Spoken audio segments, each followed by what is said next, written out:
정부가 예정대로 이번 주 3차 등교 수업을 진행하겠다고 밝히면서 모레부터는 초중고 학생 178만 명이 학교로 갑니다.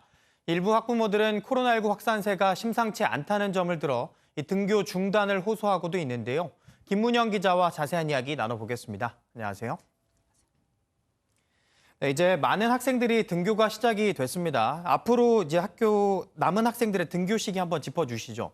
네, 당장 모레 고등학교 1학년과 중학교 2학년 그리고 초등학교 3, 4학년이 등교 개학을 합니다. 네. 대상 인원만 모두 178만 명에 이릅니다. 네. 4차 등교 시기도 바로 일주일 뒤부터인데요. 네. 다음 주 월요일 그러니까 8일에는 중학교 1학년과 초등학교 5, 6학년이 학교로 갑니다.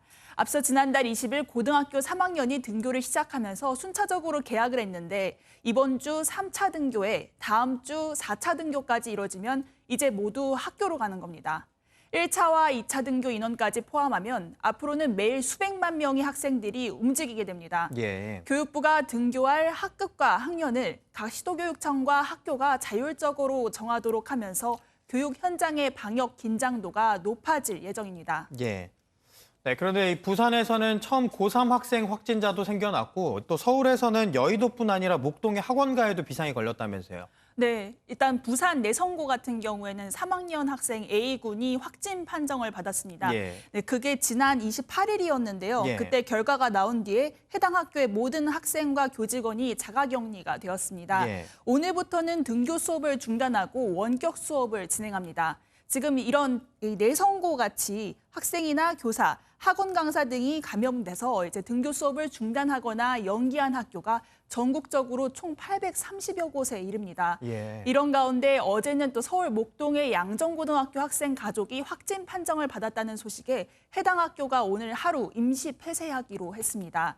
양정고등학교 2학년 A군의 대학생 누나와 어머니가 확진 판정을 받은 것인데 다행히 유명 보습학원 여러 곳을 다닌 것으로 알려진 A군은 음성이었습니다. 예. 하지만 목동 학원가의 긴장이 높아지면서 학원들은 학원생들을 돌려보냈고 문을 닫았습니다.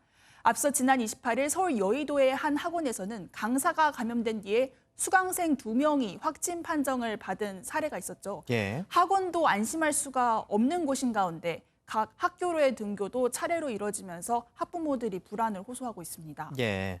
그런데 이런데도 이 교육 당국이 사실 3차와 4차 등교 수업을 예정대로 진행하는 이유가 있을까요? 또 그리고 이 교육부가 내놓은 대책도 있을 텐데 어떤 대책인지 좀 그것도 궁금하네요.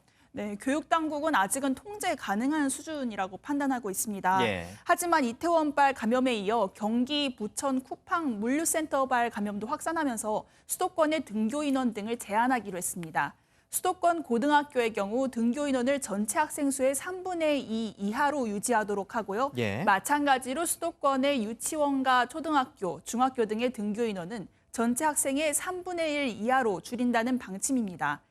비수도권에 대해서는 기존하고 똑같이 유치원하고 전체 학교에 대해 3분의 2 이하 등교를 권장해 모이는 인원을 분산시킵니다. 또 교육부는 방역수칙 등을 어긴 학원에 대해서는 강도 높은 조치를 취하기로 했습니다.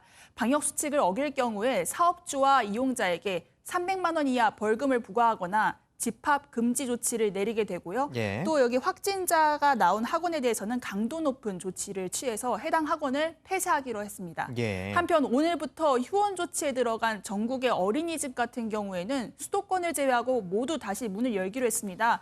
그래서 학부모들의 불안감이 높아지는 만큼 이를 해소할 만한 철저한 조치가 취해져야 될 것 같습니다. 예. 방역 당국이 통제가 가능한 수준으로 보고 있지만 사실 관리가 쉽지만은 않을 겁니다.